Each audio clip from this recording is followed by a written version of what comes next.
This is Harley Benton's cheapest metal-influenced guitar at just £129. It's obviously a copy of Jim Root from Slipknot's signature Fender Strat. And this is their most expensive, the Amarok, at about £430. It's better and higher spec in literally every single way. But do you really need to spend the extra to get a good metal sound? First of all, let's compare specs. Obviously, the more expensive Amarok is a baritone, so it already has an advantage when it comes to lower tunings.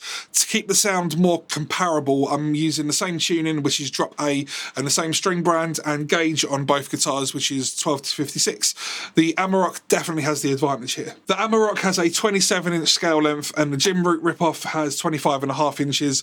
The Amarok has a 14-inch radius, and the cheaper one has 12 inches. And you see with the construction, the cheap one has a bolt-on neck, but the Amarok has this really impressive 5-piece maple and mahogany neck through. It has a mahogany body with a quilted maple veneer and this really nice satin translucent green finish. Whereas the Jim Root has a satin black finish throughout, covering a maple neck and a poplar body. It's got a roseacre fretboard and it looks alright, but the Amarok has this stunning Mikasa ebony fingerboard with white offset pearloid dots and glow-in-the-dark side markers. Definitely blows this away. So this one has non-locking tuners and a plastic nut. The Amarok has locking tuners and a graphite nut.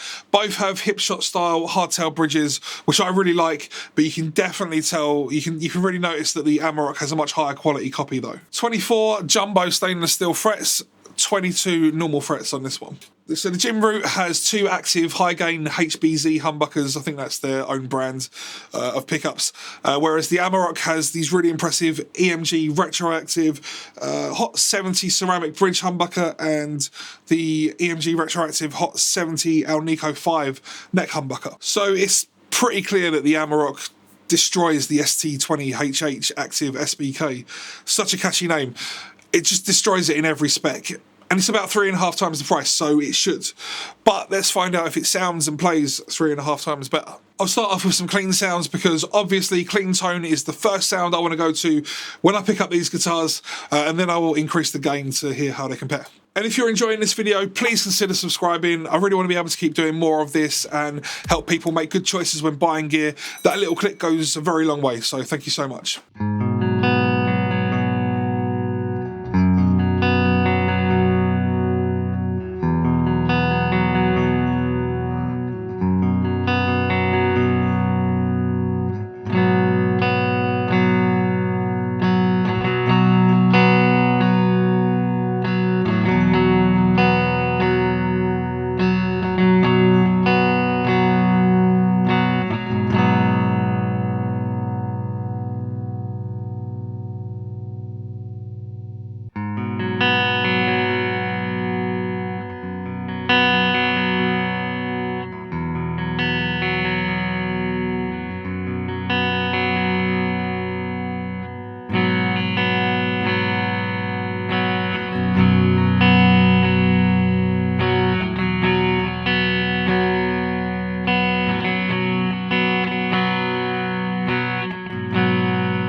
In the room, there's honestly not much in it, and I really enjoy the neck of the cheap one.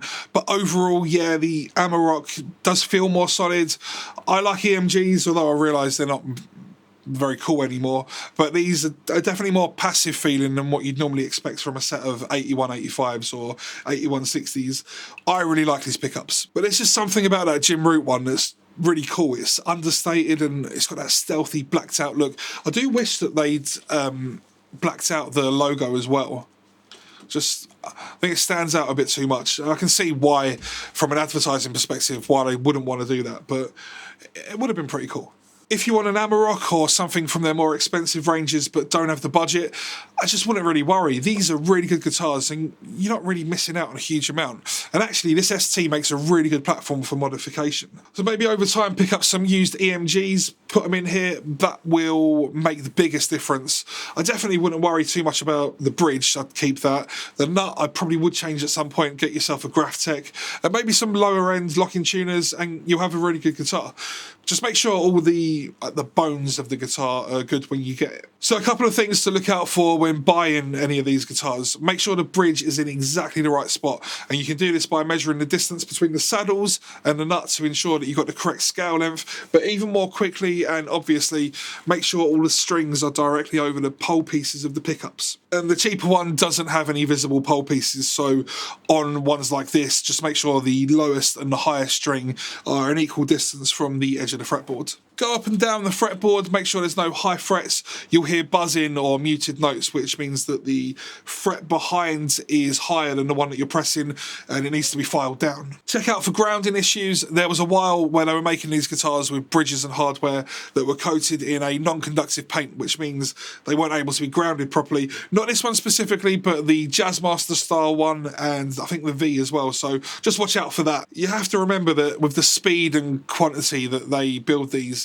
there are guitars that sneak through that are not up to standard and you need to be the final quality check, and like it or not, that's what you sign up for when buying a Harley Benton. And I've never had to return anything to Thomann, but I know people that have, and it seems pretty straightforward to get a replacement, just a bit inconvenient. So which guitar would you buy? Let me know if you have either of these and what your experiences have been so far. I've made individual videos for both of these guitars that you can find just there. Thank you so much for watching. Please subscribe.